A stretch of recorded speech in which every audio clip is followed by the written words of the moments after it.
Assalamu alaikum everyone. So in this video we will be doing our first example of inverse kinematics. पहले आप ये इस बात का ख्याल रखें कि जो इन्वर्स काइनेमेटिक्स के मेथड्स हैं वो बहुत वेरिएड होते हैं. कोई इसका सिंपल सा रूल नहीं है. जैसे जो फॉरवर्ड काइनेमेटिक्स थी उसमें तो आपके पास रूल था डीएच कन्वेंशन का. You can apply DH convention on any robotic system. But inverse kinematics is much more difficult. इसमें वेरिड मेथड्स हैं. कुछ मेथड्स हम करेंगे, कुछ मेथड्स सिर्फ हम देखेंगे क्योंकि वो शायद पॉसिबल ना हो बगैर मैटलैब वगैरह के करना. तो जो पहला मेथड है it's called as inverse position geometric approach. और ये ज्योमेट्री के थ्रू हम सॉल्व करते हैं सिस्टम को. तो अ बिट ईजियर मेथड और ये इस्तेमाल हो सकता है. तो पहला मेथड हम जो है वो उसमें 2-3 एग्जांपल्स करेंगे हम. तो पहली एग्जांपल हम स्टार्ट करते हैं with a very very easy system जिसमें सिर्फ दो ही मोटर्स हैं आपके पास. तो एक रेवोल्यूट जॉइंट है θ1 and the other one is your prismatic joint. ठीक है, एक वेरिएबल आपका θ1 है, second variable is your a2. So you need to find the inverse kinematic equation of this system. Length सारी गिवन है आपके पास. अच्छा, इनवर्स में करना क्या है फिर हमें यहाँ पे दो इनवर्स काइनेमेटिक्स की इक्वेशन चाहिए होंगी because they are two joints. तो θ1 we need to write θ1 in terms of d1, d2, d3 and x, y, z coordinates of this end effector. Similarly, we need to write a2 as a function of d1, d2, d3 or x, y, z components coordinates of this end effector. तो ज़रूरी नहीं कि θ1 के अंदर तमाम ही terms आ रही हों. It depends कि क्या क्या क्या जो टर्म्स हैं वो θ1 को अफेक्ट कर रही हैं. सिमिलरली कौन कौन सी टर्म्स हैं जो a2 को अफेक्ट कर रही हैं. तो ये ज़रूरी नहीं है कि तमाम टर्म्स आ रही हों, but it will be a combination. पहला स्टार्टिंग पॉइंट ऑब्वियसली आपने कोऑर्डिनेट फ्रेम्स डिफाइन करने हैं. तो पहला जो और कोऑर्डिनेट फ्रेम अगेन डिफाइन करने की डिज़ाइन दिखाने के लिए यहाँ पे you must use the DH convention. वो तो आपने यूज़ करना ही है क्योंकि चाहे फॉरवर्ड काइनेमेटिक्स हो चाहे इनवर्स काइनेमेटिक्स हो, दोनों से आंसर तो एक ही आना चाहिए आपका, चाहे आप फॉरवर्ड जाएँ या आप रिवर्स आएँ.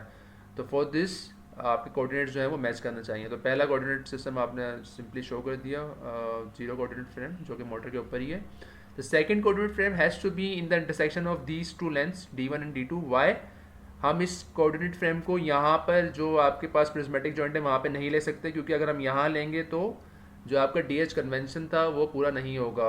डीएच कन्वेंशन की जो जो कंडीशन थी क्या थी कि x1 must intersect z0 and x1 has to be perpendicular to z0. तो अगर ये एक्सिस यहाँ पर होता तो ना x1 z0 को इंटरसेक्ट करता, परपेंडिकुलर तो शायद फिर भी हो जाता क्योंकि अगर हम साइड व्यू से देखते हैं, लेकिन वो इंटरसेक्ट कभी नहीं करता. तो for both DH condition to satisfy यही एक पॉसिबिलिटी है जहाँ पे हम अपना कोऑर्डिनेट फ्रेम 1 को स्टेब्लिश कर सकते हैं.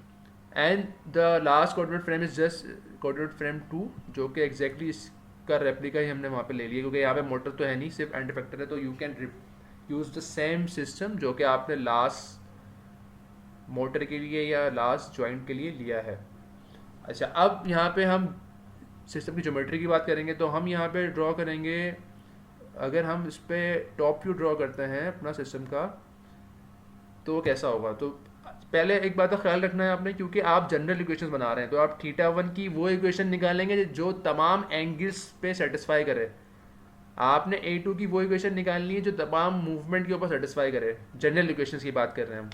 तो इसका मतलब ये हुआ कि ये जो अभी सिस्टम गिवन है यहाँ पे ना θ1 is zero and a2 is zero. तो हमने कभी भी θ1 या जो भी वेरिएबल है उसको जीरो रख के सॉल्व नहीं करना है क्योंकि अगर हम θ1 जीरो ही है तो फिर तो कोई इक्वेशन ही नहीं बन सकती ना. तो इट्स जीरो. तो θ1 एक तो जीरो ना हो, 90 ना हो, 180 ना हो क्योंकि 90 पे अगेन जो है वो कई टर्म जीरो हो जाएंगी साइन, तो वो अगेन आपको सही रिजल्ट नहीं मिलेगा. और सिमिलरली 180 भी आप इस्तेमाल नहीं कर सकते. तो आपने कहीं बीच में कुछ वेरिएबल रखना है, इट कैन बी 30 डिग्री जो भी हो सकता है. तो अभी हमने एक एंगल दे दिया इसको कि अगर ये मोटर जो है कुछ रोटेट होती है, ठीक है, तो वो किस किस पोजीशन पे होगी. तो हमने ये एंगल है दिस इज़ योर थीटा. तो दिस इज़ योर थीटा. तो ये लेट सपोज थीटा कुछ भी है, कोई एक्यूट एंगल है ये, तो एक्यूट एंगल ही रखिएगा. तो ये आपका θ1 आ गया.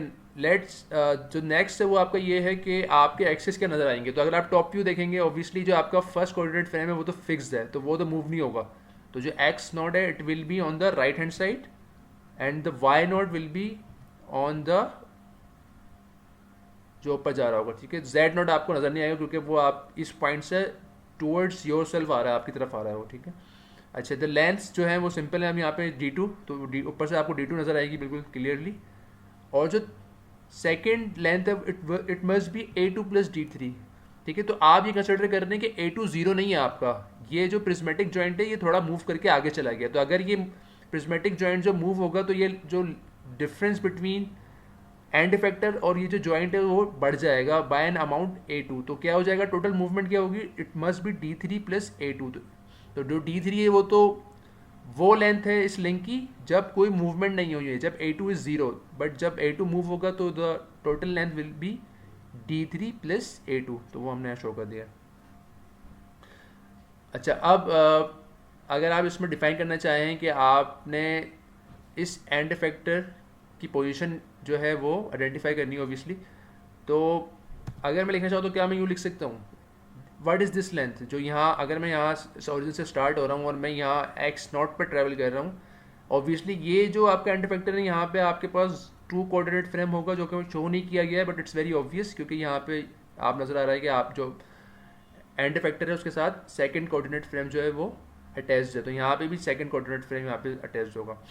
तो अगर हम इसके कोऑर्डिनेट फ्रेम देखना चाह रहे हैं जीरो की टर्म्स में, तो this length must be x2 of zero, क्योंकि इन टर्म्स ऑफ जीरो देख रहे हैं ना हम, बेस्ट फ्रेम की रिस्पेक्ट से देख रहे हैं तो ऊपर जीरो आएगा, और किसको देख रहे हैं, एंड इफेक्टर को देख रहे हैं। तो this length is x2 of zero, मतलब हम टू कोऑर्डिनेट फ्रेम का एक्स एक्सेस को देख रहे हैं, टू कोऑर्डिनेट फ्रेम की पोजीशन देख रहे हैं इन टर्म्स ऑफ एक्स नॉट, मतलब जीरो की रिस्पेक्ट से देख रहे हैं।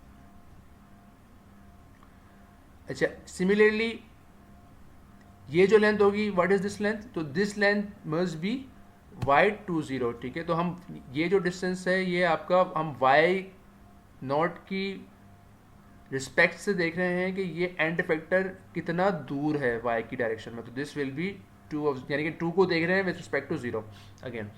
अच्छा, अब निकालना क्या था हमने, we need to find θ1 in terms of all these things and we need to find A2 in terms of all these things। तो it's very easy now, you can easily apply the Pythagoras theorem actually. तो आप अगर Pythagoras theorem इस triangle पे लगाएंगे तो obviously this square must be equal to this square, जो कि यहाँ पे आ गया।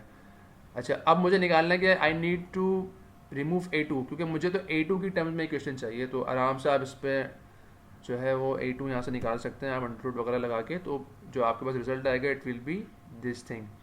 तो ये क्या आ गया है, A2 आपको जो एक वेरिएबल था उसकी इक्वेशन निकाल ली आपने सिंपली,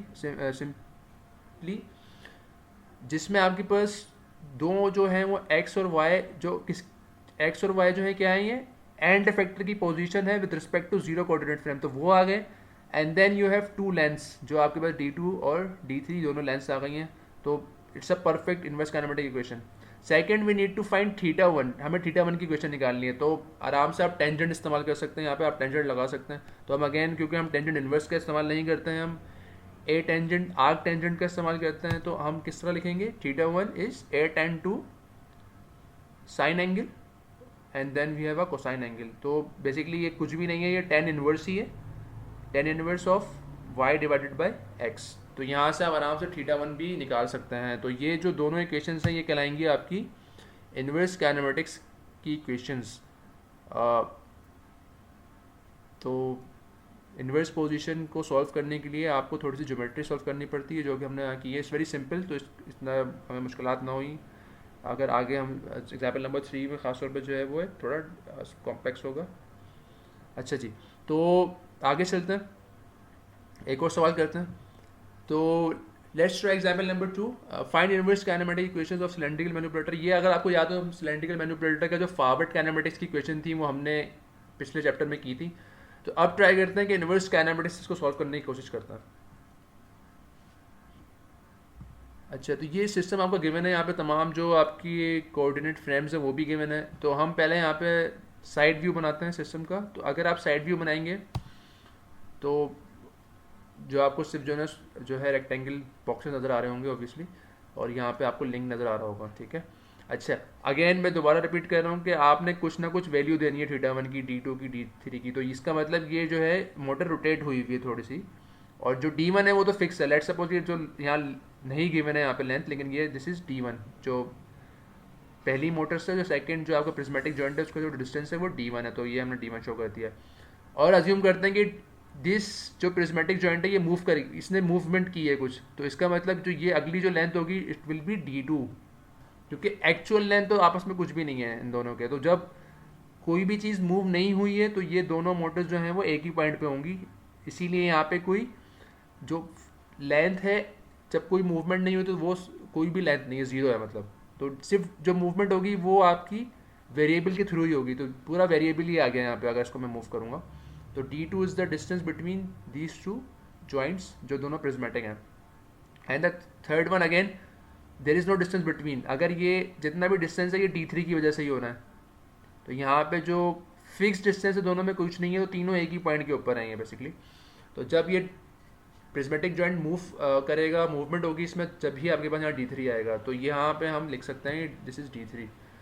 अच्छा, अब हमने यहाँ पे एक्सेस शो करना, तो ऑब्वियसली आप जब यहाँ से देख रहे होंगे तो आपको Y नोट नज़र आएगा, आपको Z नोट नज़र आएगा। सिमिलरली यहाँ पे आपके पास सेकेंड मोटर के ऊपर आपको Y1 और Z1 नज़र आएगा, and the third one you will have Z2 and Y2, और फिर जॉइंट फैक्टर है वहाँ पे आप Z3 और Y3 को देख सकते हैं।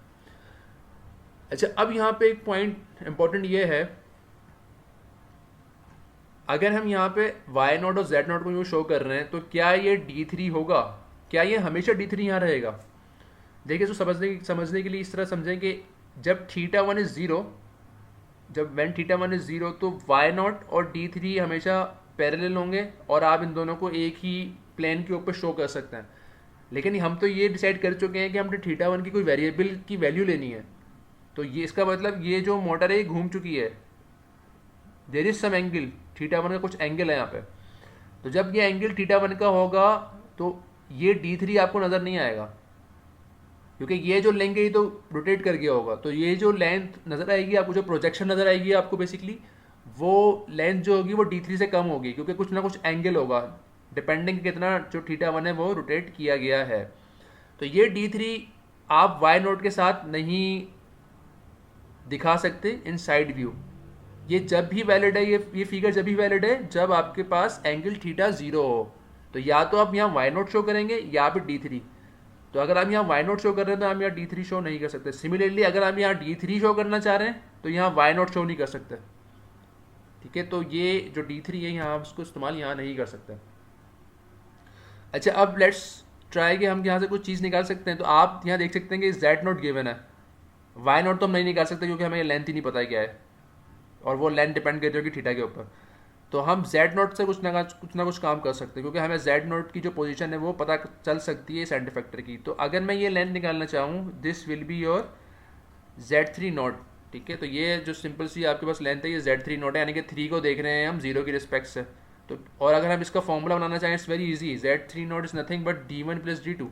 तो इसका मतलब ये हुआ कि Z3 नोट के Z एक्सिस में ये एंड फैक्टर कितना ऊपर होगा वो सिर्फ डिपेंड करता है आपके D1 के ऊपर, जो ये लेंथ है, जो first length, and the D2 की कितना मूव। और ऑब्वियसली बिल्कुल जाहिर सी बात है ये कि जो Z एक्सिस है वो सिर्फ इन दोनों की वजह से ही चेंज होगा, एक तो D1 और एक D2, जिसमें से D1 जो है आपका फिक्स्ड है, सिर्फ D2 पे ही जो है D2 पे ही Z का दारोमदार है। मतलब D2 अगर मूव होगा तो आपके पास ये लेंथ जो है वो चेंज होगी Z एक्सिस के अंदर। तो ये आपके पास पहली इक्वेशन है इन्वर्स काइनेमेटिक्स की।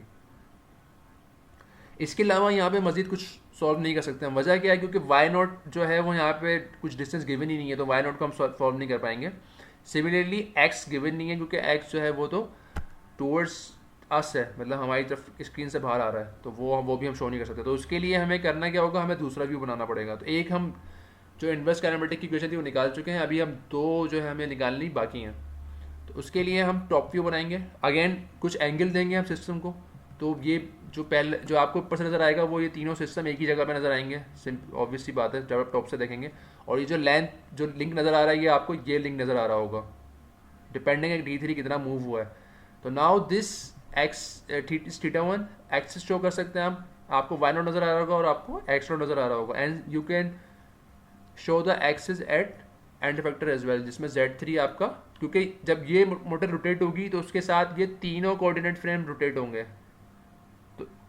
तो ये जो अगर कोऑर्डिनेट फ्रेम होगा ये बिल्कुल इसका जो Z होगा Z3 वो इस लिंक के साथ ही रोटेट होगा, तो उसके पैरेलल होगा ये, और X3 ऑब्वियसली आपका 90 डिग्री पे होगा Z3 से।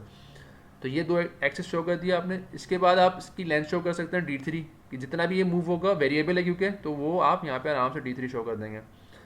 अच्छा, इसके अलावा आप जो बाकी, अच्छा अगर आप अब यहाँ देखना चाहें हम, तो अब you can define x not, ठीक है, जो ये एक्स की पोजीशन है 3 की, मतलब x3 नॉट, वो आप यहाँ शो कर सकते हैं क्योंकि ये दिस इज़ x। तो आप ये 3 में 3 की क्या मूवमेंट है with respect to x naught, वो आप ऑब्वियसली ये आपका वेक्टर कहलाएगा। और जो आपकी y3 नॉट है वो आप नीचे शो कर सकते हैं। अब अगर आप ये एक्सिस शो करना चाह रहे हैं यहाँ पे, for example the coordinate frame 1 और कोऑर्डिनेट फ्रेम 2, तो वो भी आप यहाँ शो कर सकते हैं और ऑब्वियसली वो इस मोटर के साथ रोटेट हुए होंगे। तो ये यू कैन सी कि ये जो दो कोऑर्डिनेट फ्रेम है आपको यूँ नज़र आएंगे। तो y1 और z2 जो होगा, which is this y1 and this z2, ये रोटेट कर जाएगा इस लिंक के साथ। और सिमिलरली जो है आपके x1 और x2 दोनों पैरेलली रहेंगे, वो भी रोटेट कर जाएंगे। तो ये जो आपके पास एक्सेस आ रहे हैं, ये इन दोनों का कम्बिनेशन है। इसको यहाँ शो करना ज़रूरी नहीं है, लेकिन क्योंकि सिर्फ समझाना था तो यहाँ पे शो किया गया है। अच्छा, अब हमने निकालना क्या है यहाँ पे, वी नीड टू फाइंड, एक तो θ1 जो है वेरिएबल है वो हमारे पास है सिस्टम के अंदर, तो हमें θ1 की इक्वेशन चाहिए। सेकंड वेरिएबल जो हमारे पास इस सिस्टम में है वो D3 है, तो हमें D3 की इक्वेशन चाहिए। तो D3 की इक्वेशन निकालना तो इट्स वेरी इजी। अच्छा, पहले θ1 निकाल लेता है। तो θ1 इट्स सेल्फ वेरी इजी। सिर्फ आपको x03 पता है, आपको y03 पता है, तो आप उसमें आराम से टेंजेंट 2 लगा सकते हैं। अच्छा, नेक्स्ट जो है वो आप D3 की वैल्यू बड़े आराम से निकाल सकते हैं क्योंकि आपको ये x3 नॉट और y3 नॉट दोनों पता है। तो आप यहाँ पे इस ट्रायंगल के ऊपर पाइथागोरस थ्योरम लगा के आराम से D3 की वैल्यू निकाल सकते हैं। तो सिंपली D3 निकाल लें आप, इट्स वेरी इजी। तो ये जो दो, अब आपके पास दो इक्वेशंस हैं, ये इन्वर्स काइनेमेटिक्स की मजीद दो इक्वेशंस हैं। जो पहली इक्वेशन थी वो हमने लास्ट स्लाइड में निकाली थी, and then we have two more equations on this slide. तो ये जो तीन इक्वेशंस हैं, ये इस सिस्टम का सोल्यूशन है इन्वर्स काइनेमेटिक्स का। सो अभी तो हमने काफ़ी सिंपल सिस्टम्स किए हैं। नेक्स्ट एग्जाम्पल में हम थोड़ा सा कॉम्प्लेक्स सिस्टम भी ट्राई करेंगे। तो जब तक के लिए अल्लाह हाफिज़, take care, see you soon.